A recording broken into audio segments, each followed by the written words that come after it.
hello everyone आपर सकलो भाले आछे बहुत बहुत मरम सकलोके इमान धुनियाके भिडिओসমূह आकुवाली लोৱাৰ বাবে আজিৰ দিনটোত কৰিব পৰা এটা ৰেমেডি আপোনালোকক দিম যেহেতু আজি অমাৱস্যা হয় অমাৱস্যাৰ দিনা কৰিব পৰা ৰেমেডি আপোনালোকে কি কৰিব ইভিনিং দুটা গিলাস লব গ্লাছৰ লৈ আপোনালোকে এটাত দুইটাতে পানী ভৰ্তি কৰিব এটাত দিব চেনি আৰু এটাত দিব ৰক সল্ট আৰু যেটোত চেনি দিব হেতুত চেনিখিনি গলি থাকোতে আপোনালোকে এফাৰ্মেশন দিব আপোনালোকৰ যিমানবোৰ উইজেস আছে জবৰ হক ৰিলেশনশিপ হক কেৰিয়াৰ হক মানি হক সব এফাৰ্মেশন হে গিলাসটোত চেনিখিনি গলি থাকোতে দিব আৰু আনটো গিলাসত যোনটোত আপোনালোকৰ ৰক সল্ট থাকিব সেই ৰক সল্টখিনি গলি থাকোতে আপোনালোকে যিমানবোৰ আপোনালোকৰ নেগেটিভিটি আছে নেগেটিভ থিংকিং হক নেগেটিভ যিমান বিলাক আছে হেলথ ইস্যুস হক ভয় হক খং হক বা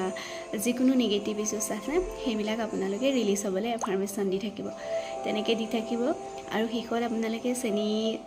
দিয়া যোনটো গিলাস সেই পানীখিনি গছৰ ওচৰত দিব আৰু যোনটো নিমখ আছে হেতু ফ্লাশ কৰি দিব এনেকে কৰি চাব থ্যাংক ইউ সো মাচ